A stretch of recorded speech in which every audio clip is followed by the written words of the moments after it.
It was 2:47 a.m. when the man in the rusted black Ford pulled into the station. The kind of hour where even time seemed to yawn and drag its feet.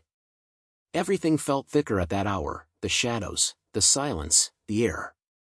I worked the night shift at Miller's Gas off Route 27, a stretch of road too quiet to feel alive and too crooked to trust.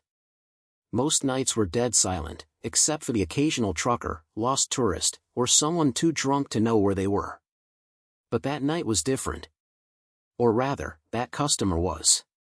He didn't get out of the car. That, in itself, wasn't so unusual. But he didn't roll the window down either. He just sat there, engine running, headlights off. I stepped out of the booth, squinting into the darkness. The only light was from the flickering fluorescent sign above pump 3. Then, as if remembering his purpose, the man finally opened the window, just a crack. No face. No greeting. Just a hand poking out, long fingers holding a 20. 6.66 liters, he said. His voice was low, like gravel scraping steel. I paused. That was the first weird thing. Not gallons. Liters. This was the US. And who asked for 6.66 of anything? But I took the bill and filled it anyway. The pump stalled exactly at 6.66. I didn't even have to slow down. That was the second weird thing. By the time I turned to hand him the change, the window was up. The car drove off without a sound. Next night? Same thing. Same time. Same pump. Same car. Same request. Always 6.66 liters. And then again. And again. I started logging it. Every night, exactly 2:47 a.m. The guy in the rusted Ford pulled up, handed me a 20, said exactly the same line in exactly the same tone, and left without a word more. But things started changing. The pump light above him would flicker and die. Not the others, just pump 3. The receipt printer jammed every time I tried to print his transaction. Once, I checked the security cameras. Blank. Only static from 2:45 to 2:50 a.m. every night. My coworkers thought I was screwing with them. It's the night shift, Jay, my manager chuckled. Gets in your head. You sure it's not just a local messing with you? Maybe. I wanted it to be that. Until the night I followed him. I waited that night with my car parked in the far back of the lot, engine warm, eyes scanning the horizon. 2:47, right on time. Rusted black Ford. Pump 3. 20 through the window. I filled the tank. No words. Just the same request, 6.66 liters. But this time, as he drove away, I slipped into my car and followed. No headlights. I kept my distance. He took Route 27 heading east, a stretch I rarely drove. No houses. No buildings. Just forest and fog. After 15 minutes, the car veered off onto an unmarked gravel path. Trees swallowed the road. Branches scraped my windshield. I should have turned back. But curiosity has a way of choking common sense. Then the car stopped. Dead center in a clearing. I parked behind and killed my lights. I expected the door to open. Expected him to step out. But he didn't. Instead, the car began to smoke. Not from the engine. From the inside. It bled out black mist, swirling through the cracked windows like ink in water. I stepped out, cautious, phone ready to record. Something hissed. Not the car. The air. And then, the car vanished. Not exploded. Not drove off. Just blinked out. Like someone had clicked delete. No tire marks. No sound. Just empty space and the echo of my own breath. I ran. All the way back. The next morning, I told the cops. Gave them the footage. They took my statement, told me they'd look into it. Never did. Worse? The footage was corrupted. Only static. But the car kept coming. Every night. 247, pump 3. 20. 6.66 liters. So I tried talking to him. Shouted through the window. Asked questions.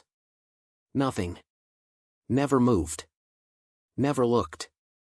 But one night, I slipped a note with the change. "Who are you?" He didn't come back the next night. Or the night after.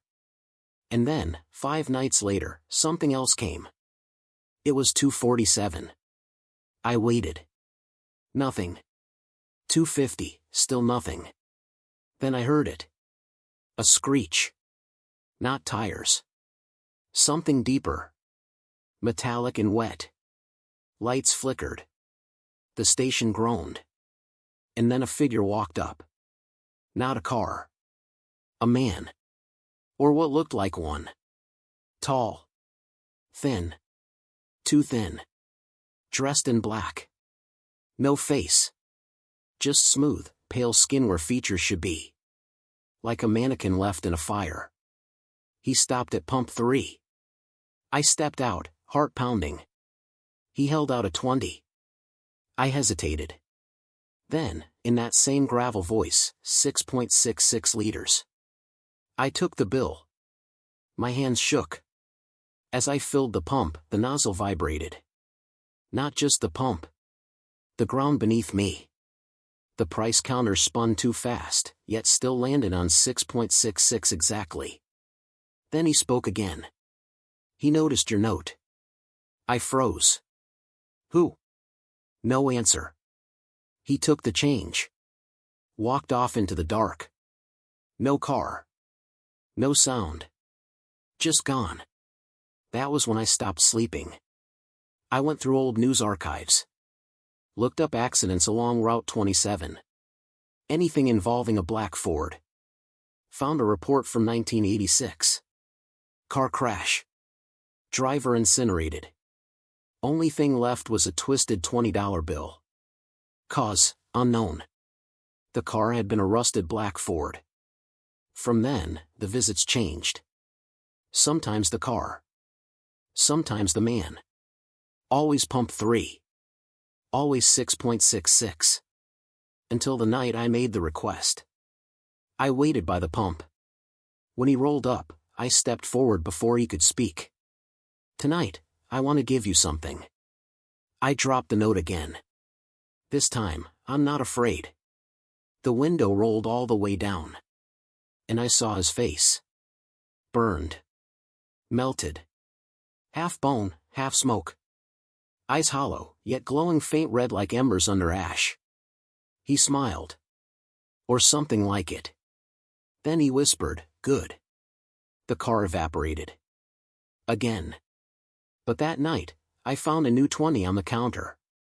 Crisp. Old. Serial number 666000027. I didn't sleep. The next day, I brought the bill to a currency appraiser. He looked at it and turned pale. "Where did you get this?" "Why?" He pointed at the serial number. These were part of a special print in the 80s.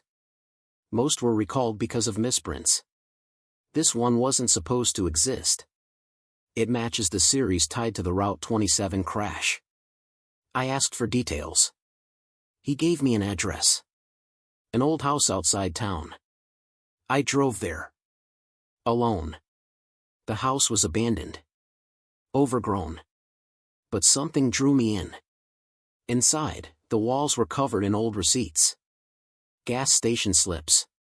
All for 6.66 liters. One note was pinned in the center. "He keeps coming because someone called him." Under it, "Now it's your turn." My name was written below. In my own handwriting. I stumbled back. Tried to run. But in the mirror, I saw myself. Not me now. Me burned. My eyes glowing. That night, I didn't go to work. But at 2:47 a.m., I felt it. Felt the engine rumble beneath my feet. The pump hiss. I looked out my apartment window. Nothing. But in the mirror? Pump 3. Flickering. He was there. Waiting. And behind him? Me. I was the one handing the 20 now. 6.66 liters. Again. Each night I felt myself pulled closer. Less like a man. More like a reflection. A shadow. Until I stopped existing during the day. Only awake at 2:47. Only at the pump. Only to say, 6.66 liters. The customer is gone. I have become him. I wait. For the next one. For you.